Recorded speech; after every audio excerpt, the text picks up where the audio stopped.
ನಮಸ್ಕಾರ. ಚಿತ್ರಲೋಕ ವೀಕ್ಷಕರೆಲ್ಲ ನನ್ನ ನಮಸ್ಕಾರ. ಈ ಚಾನಲ್ನ ನೀವು ಸಬ್ಸ್ಕ್ರೈಬ್ ಮಾಡಿ, ನೋಡಿ, ಲೈಕ್ ಮಾಡಿ ಮತ್ತು ಶೇರ್ ಮಾಡಿ. ಬಂದು ನಮ್ಮ ಇಲ್ಲಿ ನಂದ ಹೋಟ್ಲು, ಅಲ್ಲಿ ಅಡ್ಡ ನಮ್ಮದು, ಅಂದರೆ ಬೆಂಗಳೂರು ಬಂದ ನಂದ ಹೋಟ್ಲು. ಅವರು ಯಾವುದೇ ಕಾರಣ ₹1 ಇಸ್ಕೊಳ್ತಾ ಇರಲಿಲ್ಲ.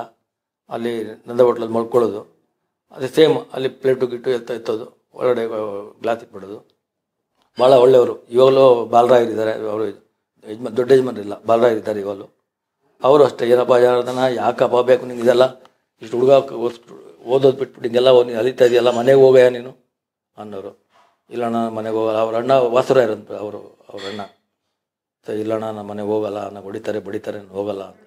ಸರಿ ಬಿಡಪ್ಪ, ನೀನು ಇಷ್ಟ, ನಮ್ಮ ಹೋಟ್ಲಿಗೆ ಇಷ್ಟು ದಿನ ಬೇಕು ಇರು, ನಿನಗೇನು ತೊಂದರೆ ಇಲ್ಲ, ಹೋಟ್ಲಿಗೆ ಇರ್ತೀಯ ಅಂತ ನಾವು ಹೇಳ್ತಾ ಇಲ್ಲ, ನೀನು ಒಳ್ಳೇದು ಕೇಳ್ತಾ ಇದ್ದೀವಿ ಅಂತನ್ನೋರು.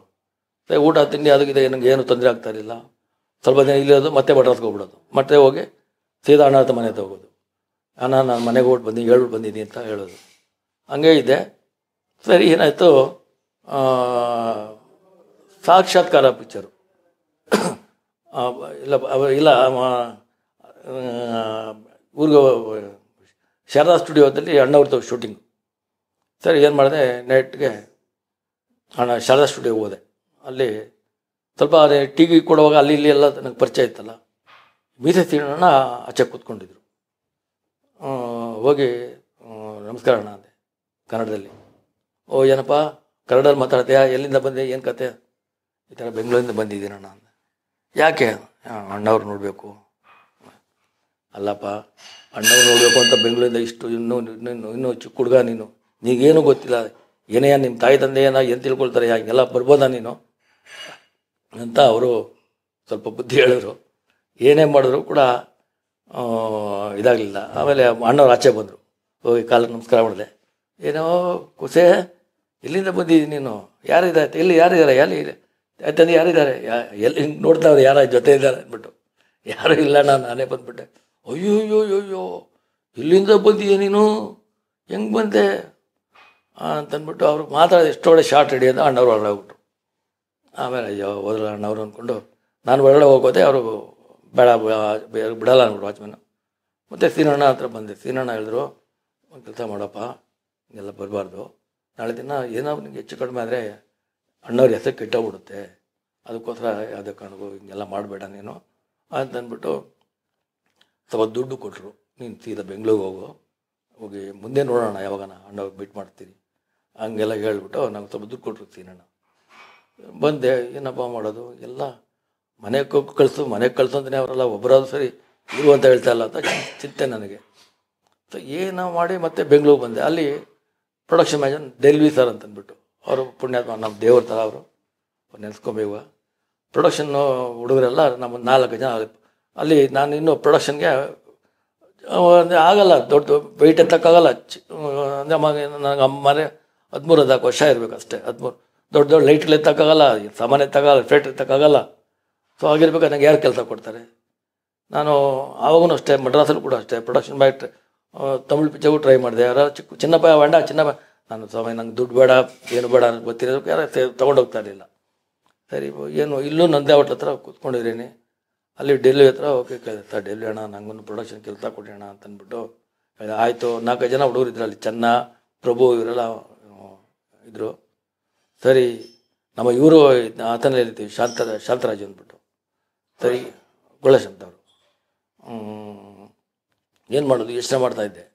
ಆಗ ಡೆಲ್ಲಿ ಅಣ್ಣವರು ಈ ವೀರೇಂದ್ರ ನಮ್ಮ ವೀರೇಂದ್ರ ಸಿನ್ಹಾ ಅಂದ್ಬಿಟ್ಟು ಅವ್ರು ಪ್ರೊಡ್ಯೂಸರ್ ಹೆಸರು, ಗಂಗಾತೇರಿ ಪಾಂಡ್ಯಮೃತ್ ಅಂತ ಫಸ್ಟ್ ಒಂದು ಪಿಕ್ಚರ್ ಮಾಡಿದರು. ನೆಕ್ಸ್ಟ್ ಬುನಿಯಾದ್ ಅಂತ ಒಂದು ಪಿಕ್ಚರ್ಗೆ ಕಂಠೀರವ ಸ್ಟುಡಿಯೋದಲ್ಲಿ ಸೆಟ್ ಹಾಕಿಸ್ತಾಯಿದ್ರು. ಅದೇನಂದರೆ ಚಲ್ಲಮ್ ಅಂದ್ಬಿಟ್ಟು ಭಾಳ ಫೇಮಸ್ ಆರ್ಟ್ ಡೈರೆಕ್ಟರ್ ಅವರು ಕಂಪ್ಲೀಟ್ ಬಳೆಗಳಲ್ಲೇ ಪ್ಲ್ಯಾನ್ ಮಾಡಿ, ಬಳೆಗಳಲ್ಲೇ ಕಂಪ್ಲೀಟ್ ಸೆಟ್ಟು ಕ್ರಿಯೇಟ್ ಮಾಡಿಬಿಟ್ಟು ಬಳೆ ಕಟ್ಟೋದಕ್ಕೆ ಅಂತ ಇದು ಕೊಟ್ಟಿದ್ರು ಕಾಂಟ್ರಾಕ್ಟು.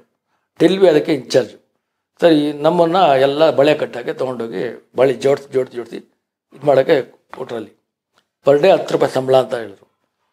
ಏನು ₹10 ಸಂಬಳ ಅಂತ ಹೇಳಿದ್ರೆ ತಲೆ ಕೆಟ್ಟು ಗಿರ್ರಂತ ಇದೆ. ಏನಪ್ಪ ₹10 ಸಂಬಳ ಅಂದರೆ ಏನು ಹುಡುಗಾಟನ? ಆಗಿನ ಕಾಲ ₹10 ಸಂಬಳ ಅಂದರೆ ಅಯ್ಯೋ ಕಾಲಿಗೆ ಬಿದ್ದುಬಿಟ್ಟು ಹೋಗ್ಬಿಟ್ಟಿಯಪ್ಪ ಸ್ವಾಮಿ, ₹10 ಸಂಬಳ ಅಂದರೆ ನಾವೆಲ್ಲ 8 ಜನ ಹುಡುಗರು ಆಗ್ಬಿಟ್ಟು ಯಾವಾಗ ಹೋಗಿ ಬಳೆ ಕಟ್ಟೋದು, ₹10 ಇಸ್ಕೊಳ್ಳೋದು, ಬರೋದು. ಹಂಗೆ ಮಾಡ್ತಾ ಮಾಡ್ತಾ ಒಂದು 5-6 ದಿನ ಆಯಿತು. 50 ರೂಪಾಯಿ ಬಂದ್ಬಿಡ್ತು ಕೈಗೆ. ಊಟ ತಿಂಡಿ ಎಲ್ಲ ಅವರೇ ಕೊಟ್ಬಿಡೋರು. ಏನು ಖುಷಿ ಅಂದರೆ ಖುಷಿ, ಅಷ್ಟು ಖುಷಿ ಆಗೋಯ್ತು.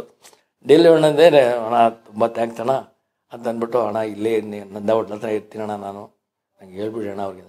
ಅವ್ರು ಬಾಲರಾಯ ಹತ್ರ ಅವ್ರು ಹೇಳಿದ್ರು, ಸರ್ ನೀ ಯಾವ್ಯಾರ ಅವ್ರಿಗೆ ಹೇಳ್ಬೇಕೇನೆ, ನೀನೇ ಇಲ್ಲೇ ಇರೆಯಾ ಅಂತ ಬಾಲರಾಯರು ಹೇಳಿದ್ರು. ಇವ್ರು ಲಾಯರ್ ಅವರು, ಇವ್ರು ಇದ್ದಾರೆ ಗಾಂಧಿನಗರದಲ್ಲಿ. ಆಮೇಲೆ ಅವ್ರ ತಂದೆನೂ ಅಷ್ಟೇ ಬಾಳವರು, ಅವ್ರ ಅಣ್ಣ ವಾಸರಾಯರು ಅಂತ ಅವರು ಒಳ್ಳೆಯವರು. ಕೆಮ್ಮಣ್ಣುಗುಂಡಿಯಲ್ಲಿ ಪರೋಪಕಾರಿ ಶೂಟಿಂಗು. ಸರಿ ಏನಾಯಿತು, ನನಗೆ ಡೆಲ್ಲಿಯವರು ಅಲ್ಲಿ ಕಳಿಸ್ಕೊಟ್ರು ಪ್ರೊಡಕ್ಷನ್ ಬಾಯ್ ಕೆಲಸಕ್ಕೆ. ಪರೋಪಕಾರಿ ಶೂಟಿಂಗೆಲ್ಲ ಕೆಮ್ಮಣ್ಣುಗುಂಡಿಯಲ್ಲಿ ಶೂಟಿಂಗ್ ನಡೀತಾ ಇತ್ತು. ಒಂದು 5-6ನೇ ಶೂಟಿಂಗ್ ಆಯಿತು. ಅಲ್ಲಿಂದ ಚಿಕ್ಕಮಗಳೂರಿಗೆ ಸಾಕ್ಷಾತ್ಕಾರ ಫಿಲ್ಮ್ ಶೂಟಿಂಗ್ ಹೋಗ್ಬೇಕಾಯ್ತು ಅಣ್ಣವರು. ಸೊ ಅವಾಗೆಲ್ಲ ಅಕ್ಕವರು ಪರತಮ್ಮವ್ರು ಬರ್ತಾ ಇರಲಿಲ್ಲ ಅಣ್ಣವ್ರ ಜೊತೆ, ಲಕ್ಷ್ಮ ಅವರು ಅವ್ರ ತಾಯಿ ಬರ್ತಾಯಿದ್ರು ಜೊತೇಲಿ. ಸೊ ಪರೋಪಕಾರಿ ಟೈಮ್ದೆಲ್ಲ ಅವರು ನನ್ನ ಕಂಡ್ರೆ ಭಾಳ ಒಂದು ಪ್ರೀತಿ ಇದೆ. ಯಾಕಂದ್ರೆ ನಾನು ಇರೋದ್ರಲ್ಲಿ ಚಿಕ್ಕ ಹುಡುಗ. ಅವರು ಅಯ್ಯೋ ಈ ಹುಡುಗ ಬಂದು ಕೆಲಸ ಮಾಡ್ತಾನಲ್ಲಪ್ಪ ಇವನು ಅಂದ್ಬಿಟ್ಟು, ಯಾಕಪ್ಪ ನೀನು ಹಿಂಗೆ ಬಂದೆ ಅಂತ ಅಂದ್ಬಿಟ್ಟು, ನಮ್ಮ ಬಂದ ಪ್ರತಿಯೊಬ್ಬರು ಮನೆಗೆ ಹೋಗುವಂತಾರಮ್ಮ, ನಾನು ಹೋಗಲ್ಲಮ್ಮ ಅಂದೆ. ಸರಿ ಬಿಡಪ್ಪ ಹೋಗ್ಲಿ ಅಂತಂದ್ಬಿಟ್ಟು, ನೀನು ಜಾಸ್ತಿ ಕೆಲಸ ಮಾಡೋಕ್ಕೋಬೇಡ, ಬರೀ ಅಣ್ಣವ್ರು ನೋಡ್ಕೊಳಪ್ಪ ನೀನು ಅಂತಂದರು. ಆಯಿತು ರಾಜ್ಕುಮಾರ್ ನೋಡ್ಕೊಳಪ್ಪ ಅಂದರು. ಅವಾಗ ಅಣ್ಣವ್ರಿಗೆ ಹೋಗೋದು, ಕಾಫಿ ಕೊಡೋದು, ಟೀ ಕೊಡೋದು ಮಾಡ್ತಾಯಿದ್ದೆ. ಆಮೇಲೆ ಅವರು ನಗ್ನಗ್ತಾ, ಅಂತೂ ನೀನು ಬಂದೇ ಬಿಟ್ಟೆ ಸಿನಿಮಾಗೆ ಅಂತ ನಕ್ಕರು ಅಣ್ಣವರು. ಸರಿ ಆಯಿತು. ಆವಾಗಿಂದ ಅವರು ಕುಸೆ ಅಂತ ಕರೆಯೋರು. ಆ ಶಬ್ದ ಕೇಳ್ತಾರೆ ನನಗೇನೋ ಆಯ್ತಾ, ಇದು ಈಗಲೂ ಏನೋ ಅಣ್ಣವ್ರು ಸತ್ತಿಲ್ಲ ಬದುಕಿ ಅನ್ನೋ ಫೀಲಿಂಗ್ ಬರುತ್ತೆ ನನಗೆ. ಈಗಲೂ ಆ ಥರ ಹಂಗಂತಾಯಿದ್ರು ಅವರು. ಅಷ್ಟು ನನಗೆ ಒಂಥರ ಅಷ್ಟು ಪ್ರೀತಿ ಕೊಡೋರು ಅಣ್ಣವರು. ಆಮೇಲೆ ಅವರು ಶೂಟಿಂಗ್ ಮುಗೀತು, ಅವರು ಸಾಕ್ಷಾತ್ಕಾರಕ್ಕೆ ಚಿಕ್ಕಮಗಳೂರಿಗೆ ಹೋಗ್ಬೇಕಾಗಿತ್ತು. ಸೊ ನಂಗೆ ಗೊತ್ತಾಯಿತು ಹೋಗ್ತಾಯಿದ್ದಾರೆ ಅಣ್ಣವರು ಅಂತ ಅಂದ್ಬಿಟ್ಟು ಡ್ರೈವರ್ ಹೇಳ್ದ ಚಿಕ್ಕಮಗಳೂರು ಅಂತ ಹೇಳಿದೆ. ನಾನು ಬರ್ತೀನಲ್ಲ ಅಂದೆ. ಮತ್ತು ಇಲ್ಲೇನು ಮಾಡ್ತೀನಿ ನೀನು, ಇಲ್ಲೇನು ನಂಗೆ ಬೇಡ, ಅಣ್ಣವ್ರು ಎಲ್ಲಿರ್ತಾ ಅಲ್ಲಿ ಇರ್ತೀನಿ ಬಿಟ್ಟು ಇಲ್ಲಿರೋಕ್ಕಿಲ್ಲ ಅಂದ್ಬಿಟ್ಟು ಅದೇ ಸರಿ ನಿನ್ನೆಷ್ಟ ಅಂದರು. 8 ಗಂಟೆ ಇರ್ಬೋದು ಮೋಸ್ಟ್ಲಿ ರಾತ್ರಿ. ಹೋದೆ ನಾನು. ಅಣ್ಣವರು ಕಾರಲ್ಲಿ ಕೂತ್ಕೊಂಡು ಹೋಗ್ತಾ ಇದ್ರಲ್ಲ ಸೆಟ್ಲಾಗಿ. ನಾನು ಊಟನೂ ಮಾಡಿಲ್ಲ, ಹೊಟ್ಟೆ ಹಸ್ತಾ ಇದೆ, ಆದರೂ ಹೋಗಿ ಕಾರಲ್ಲಿ ಕೂತ್ಕೊಂಡ್ಬಿಟ್ಟೆ. ಅಣ್ಣ ನೀನೇ ಬರ್ತೀನೋ ಅಂದರು. ಅಣ್ಣ ನಾನು ಬರ್ತೀನಿ ಆಯ್ತಾಯ್ತು ಅಂತ ತಲೆ ಎಲ್ಲ ಆಡ್ತರು. ಆಮೇಲೆ ಕೂತ್ಕೊಂಡೆ, ಪಕ್ಕದಲ್ಲೇ ಕೂತ್ಕೊಂಡು ಅವರೇ ಅಷ್ಟೊತ್ತಿಗೆ ಬಾವ ಬಂದರು. ಅವ್ವ ಹಿಂದಗಡೆ ಅಣ್ಣವರು ಮಲ್ಕೊಳ್ಳೋಕ್ಕೆ ತಲೆದಿ ಮೇಲೆ ಹಾಕ್ಬಿಟ್ಟು, ಅವ್ರಿಗೆ ಸ್ವಲ್ಪ ಏಜ್ ಆಗಿತ್ತು. ಅವ್ವ ಕೆಳಗಡೆ ಅಲ್ಲಿ ಮಲ್ಕೊಳ್ತಾರೆ, ನಾನು ಇಲ್ಲಿ ಕೂತ್ಕೊಳ್ಳುವ ಅಂತಂದರು. ಸರಿ ಅಣ್ಣ ಅಂತ ಕೂತ್ಕೊಂಡ್ರು. ನಾನು ಈ ಕಡೆ ಅಣ್ಣವ್ರ ಪಕ್ಕದಲ್ಲಿ ಕೂತ್ಕೊಂಡೆ. ಗಾಡಿ ಮೂವ್ ಆಗ್ತಾಯಿದ್ದೆ, ನಾನು ಹೊಟ್ಟೆ ಬೇರೆ ಹಸಿತಾ ಇದ್ದೆ ನನಗೆ. ಹೋಗ್ತಾಯಿದ್ದೆ ಊಟ ಮಾಡ್ದೆ ಅಂದರು. ಆಯ್ತಣ್ಣ ಊಟ ಮಾಡಿದೆ ಅಂದೆ. ಆಯ್ತು ಹೋಗ್ತಾಯಿದ್ದೆ, ನನಗೆ ವಾಮಿಟ್ ಬರ್ತಾಯಿದೆ ಅಂತಾನೆ. ಹಿಂಗೆ ಗೊತ್ತಾಯ್ತು ಅವ್ರಿಗೆ ಇಮ್ಮಿಡಿಯಾಗಿ ನಂಗೆ ಹಿಂಗೆ ಎತ್ಬಿಟ್ಟು ಹಿಂಗೆ ಹೇಳ್ಕೊಂಡು ಹಿಂಗೆ ಕುಂಡಿಸ್ಬಿಟ್ರು. ವಾಮಿಟ್ ಬಂತು, ಕೈ ಹಿಂಗೆ ಹಿಡ್ಕೊಂಡು ಹಿಂಗೆ ಗ್ಲಾಸ್ ಹೊರಿಸ್ಬಿಟ್ಟು ಹಿಂಗೆ ಹಿಡ್ಕೊಂಡು ಆಚೆ ಹಾಕ್ತಾರೆ. ನನಗೆ ಒಂಥರ ಏನಪ್ಪ ಇದು, ಯಾಕೆ ಬಂದೇನೋ ನಾನು ಈಗ ಈ ಥರ ಹಿಂಗೆ ಆಯ್ತಲ್ಲ ಅಂದ್ಕೊಂಡು ಟೆನ್ಷನ್. ನನಗೆ ತಲೆ ಕೆಡ್ಸ್ಕೊಂಬಾರ್ದು ಸುಮ್ಮನೆ ಕರ್ಕೊಂಬಂದರು. ಬಂದಮೇಲೆ ಆಮೇಲೆ ಅಲ್ಲಿ ಚಿಕ್ಕಮಗಳೂರಿಗೆ ಬರೋಷ್ಟಿಗೆ ರಾತ್ರಿ 3 ಗಂಟೆ ಏನೋ ಆಗಿತ್ತು. 2 ಗಂಟೆ ಇರಬೇಕು I think. Ghat section first ಹೋಗಿದ ತಕ್ಷಣ ಅಣ್ಣವ್ರು ಬಂದ ತಕ್ಷಣ ಅವರೆಲ್ಲ ಬಂದರು ಆಚೆಗೆ.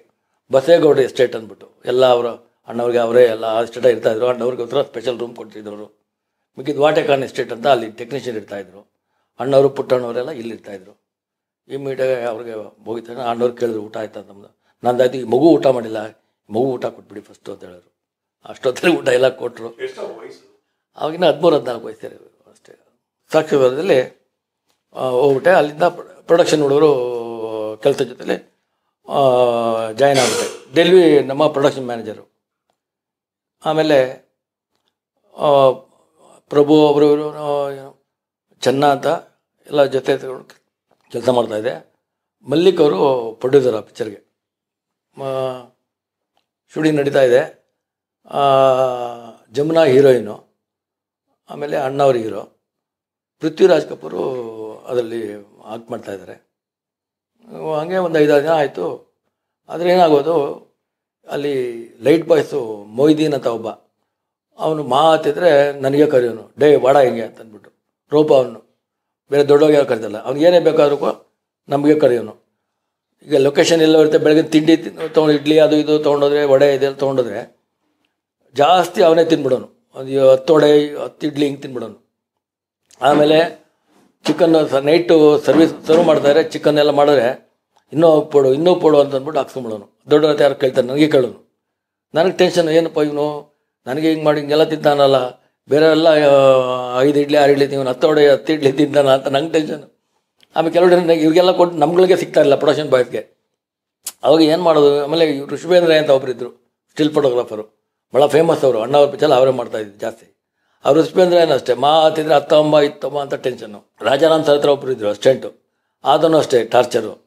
ಆಮೇಲೆ ಇನ್ನೊಬ್ರು ಇದ್ದರು, ಋಷಭೇಂದ್ರಯ್ಯ, ಮೊಯ್ದೀನು, ಇವರು ಇನ್ನೊಂದಿಬ್ಬರು ಪ್ರೊಡಕ್ಷನ್ನವರು ಇದ್ದರು, ಮೇಕಪ್ಪಲ್ಲಿ ಬರೋ ಇದ್ದರು, ಏನೋ ಅವ್ರ ಹೆಸರು ಮರೆತುಬಿಟ್ಟಿದ್ದೀನಿ ನಾನು. ಇವರು 5-6 ಜನ ಫುಲ್ಲು ದೊಡ್ಡವರಿತ ಯಾರು ಕೇಳ್ತಾ ಇರಲಿಲ್ಲ. ನಾವು 5-6 ಜನ ಹುಡುಗಿದ್ರಿ, ಚಿಕ್ಕ ಹುಡುಗ ನಾನೇ. ಏನೇ ಇದು ನನಗೆ ರೋಪ್ ಆಗೋರು, ನನಗೆ ಕರೆಯೋ, ನನಗೆ ಇದು ಮಾಡೋರು. ಟೆನ್ಷನ್ ಆಗುತ್ತೆ, ಏನು ಮಾಡೋದು ಇವ್ರಿಗೆಲ್ಲ ಹಿಂಗೆ ಏನೋ ಮಾಡಬೇಕಲ್ಲ ಅಂತ ಅಂದ್ಬಿಟ್ಟು ದಿನ ಹೇಳಿದೆ.